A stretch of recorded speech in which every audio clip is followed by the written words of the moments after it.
I've had a lot of people ask me about my foundationless frames and how they're working out yet. I really don't know. I've just put the X pattern in recently, but I do want to share a super easy tip. I'm a backyard beekeeper on a budget, so if I can save $10 here, $20 there, I'm all for it. So if you want to try foundationless frames, it's helpful to use a starter strip. And if you've already purchased frames that have a groove slot in the top and the groove slot in the bottom, then no worries. What I do is I cut foundation strips and I just put them right in the groove slot. This is a sheet of foundation. This is just a normal sheet of deep size foundation, and I do use foundation from time to time. I'm not a staunch stickler of you must do this, you must do that, whatever works for your budget. So I use mixed equipment. I take these foundation sheets and I cut them into strips. What I use is basically a straight edge. This is just a paint stick. You can use anything. You can use a straight edge, something that's straight. I put the sheet of foundation, on a tabletop or something, and then use the straight edge. And a clamp is helpful. I just clamp it down into place, and then using a really simple utility knife that has a new razor on it that's sharp, you just press firmly once to score it, and then you go over a second time, press a little firmer, and then go down, and it cuts right through like butter. So really it takes, minute, maybe 2 minutes if I'm trying to line everything up perfectly. I don't really focus too much on, the width. I just kind of eyeball it and just cut strips, and I try to keep everything secured. The sheet will move on you, so that's why I use a clamp to keep everything tightened when I cut it. And then when you put it into the frame, deep size frame, and you'll see it just pops right into the groove slot. This is used. I just cut a strip out of it. It pops right into that top bar. And the reason why I think this is important, again, the bees don't read our books. Sometimes, depending on what type of bees you have and where you live, the bees will just build on the edge of this outside of the frame. So instead of going 1/4 of an inch to the center and building in the middle, they might build right here on the edge and have their wax come out this way.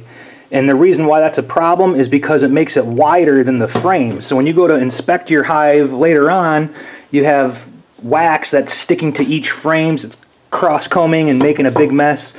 So it's important to try to get the bees to build right in the middle of these types of frames. And then what I do after this is I go ahead and I run fishing string through the frames. And like I mentioned, I'm trying an X pattern recently. I have gone horizontally before, and that works just fine. The reason why I use fishing string is because here in Florida, when it's hot in the summer months, it's really easy for the wax to bend. So you're being gentle anyhow, but if you are wanting to inspect, if you take the frame out and you tilt it to inspect to see what's in the cells, that wax could actually start to bow and bend, and you don't want that to happen. So the fishing string is for that purpose. When the bees build that comb, it attaches to the string, and that string just keeps it secured into place, so you can tilt it just a little bit and the wax doesn't fall out of the frame. So that's just my preference and the reason why I do what I do, and I found it's bringing a lot of great success for me, not just for the bees. It lets the bees build the comb they want, but also it saves me a little dollar, dollar here on cost. I don't make a lot of money, and I try to, invest every single cent I have, properly. So that's just a little tip. You'll see I have all kinds of excess equipment, plenty of boxes. This is 8-frame styles here, and that's what I want to show you next. All right, so here you'll see the hives, nice polyurethane on them. And what I did here is I used some screen just as an entrance reducer, and if I want to, I can just kind of spin this around to close off the colony if I need to relocate it. But when not, I can just kind of go up like that, or I can just peel this back to make it wider if I need to. This one here, this deep, is going to go right over to the sea yard. I brought a couple of extra frames with me. And what we'll do is we'll just go over there real quick. This other one here is a medium size. It doesn't have the deep frames, it has the shorter ones. I have a nucleus over at the D yard from a swarm. All I had at the time was a 5-frame medium nuke to put the swarm into. So I'm gonna go check in on those.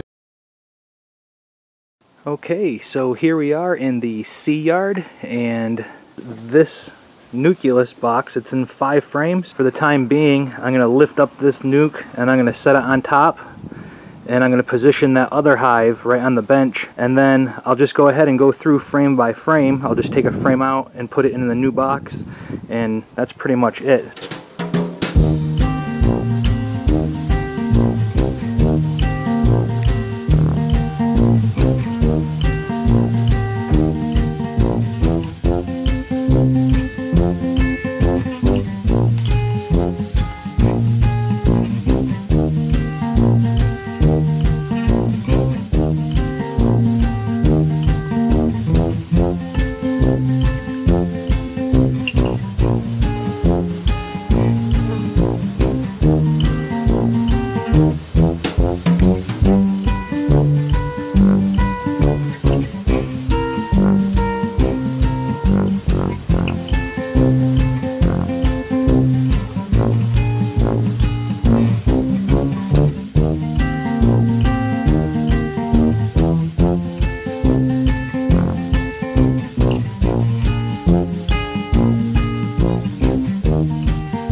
I do think the bees are drifting, so there might be a bit of robbing going on. But that's a nice healthy hive. A lot of numbers, good bees on the frames. Now they got more foundationless frames to draw out when they're ready. So we'll just keep an eye on them and see how it goes.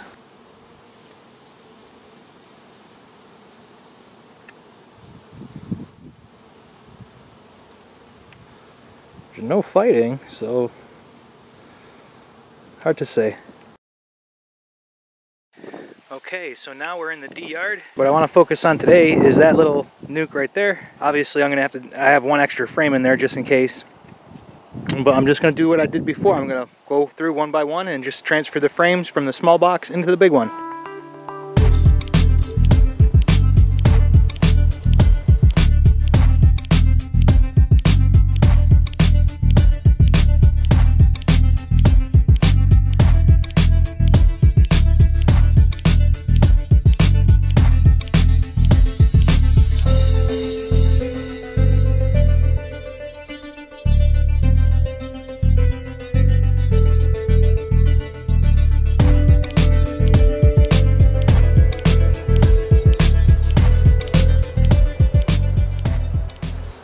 So the issue I just had here was this frame is cross-combed at the end, but they have honey in the middle, and they got the brood frame kind of attached. So I didn't want to cut the brood comb. They got honey in there. I don't want to make a big mess.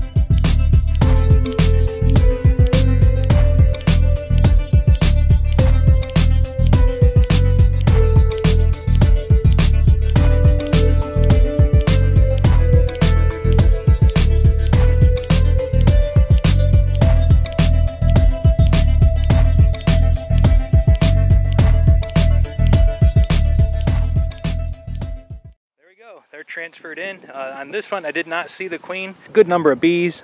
There's probably a total of, out of those 5 frames, there's at least 3 good frames of brood in there, and then 2 good frames of honey frames. Nice clean wax, so they're foraging, they're happy. So this will give them some more More frames to draw on. They got 3 empty foundationless frames in there ready to go. I'll keep an eye on them, and I got plenty of those medium boxes to stack on top. So I just wanted to say thanks again, you guys, for tuning into my channel to follow my progress here with the bees in Southwest Florida.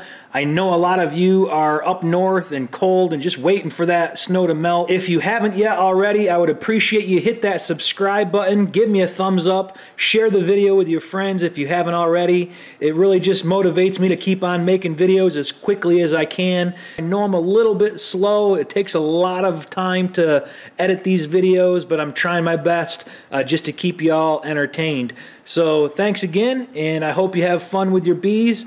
Hang in there, spring is right around the corner.